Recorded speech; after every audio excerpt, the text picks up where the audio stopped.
केदारनाथ के वो 6 रहस्य जो अभी तक नहीं जानते होंगे आप। धार्मिक दृष्टिकोण से केदारनाथ की बड़ी महिमा है। इसका वर्णन शिव पुराण और स्कंद पुराण में भी है।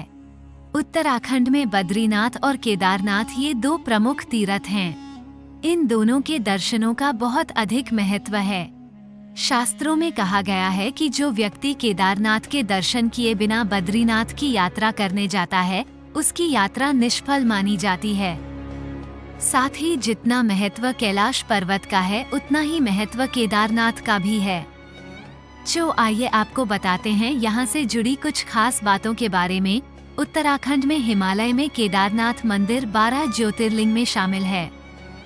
साथ साथ 4 धाम और 5 केदार में से भी एक है। यहाँ की प्रतिकूल जलवायु के कारण यह मंदिर अप्रैल से नवंबर माह के मध्य ही दर्शन के लिए खुलता है। केदार नाम का श्रृंग स्थित है केदारनाथ पर्वत। केदारनाथ हिमालय के केदार पर्वत पर अवस्थित है। केदारनाथ धाम तीनों तरफ पहाड़ों से घिरा है।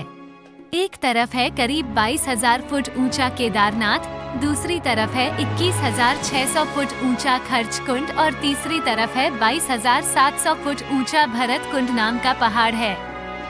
समुद्र तल से केदारनाथ धाम 3,584 मीटर की ऊंचाई पर स्थित है। 5 नदियों का है संगम केदारनाथ धाम में।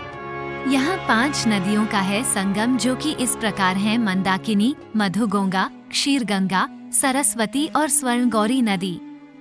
इन नदियों में से कुछ का अब अस्तित्व नहीं रहा, लेकिन अलकनंदा की सहायक मंदाकिनी नदी आज भी मौजूद है। इसी के किनारे केदारेश्वर धाम स्थित है। यहाँ सर्दियों में भारी मात्रा में बर्फ और बारिश में बहुत सारा पानी रहता है।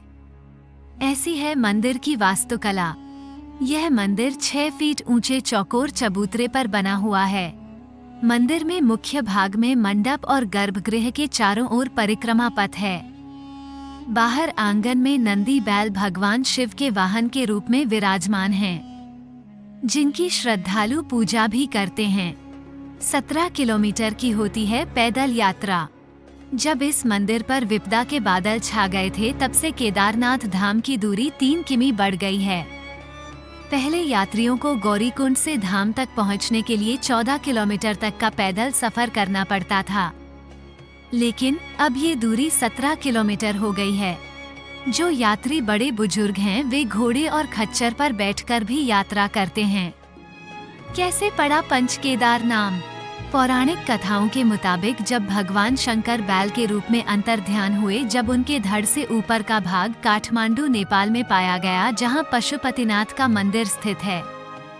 साथ ही शिव जी की भुजाएं तुंगनाथ में, मुख रुद्रनाथ में, नाभि मदमहेश्वर में और जटा कल्पेश्वर में प्रकट हुई। इसलिए इन 4 स्थानों के साथ केदारनाथ धाम को पंच केदार कहा जाता है। चमत्कारी चट्टान है मंदिर के पीछे। मंदाकिनी नदी के किनारे बसा केदारनाथ मंदिर का 6 वर्ष पहले आए प्रलय के बाद बचना किसी चमत्कार से कम नहीं है। इस विनाश में सब कुछ खत्म हो गया था। केदारनाथ मंदिर के पीछे पानी के बहाव के साथ आई एक बड़ी चट्टान इस तरह कवच बनी रही कि मंदिर की एक ईंट को भी नुकसान नहीं होने दिया। इस शिला का नाम भीमशिला रखा गया। केदारनाथ जाने वाले सभी भक्त इस शिला की भी पूजा अर्चना करते हैं। ये शिला मंदिर के परिक्रमा मार्ग के बिल्कुल पीछे है।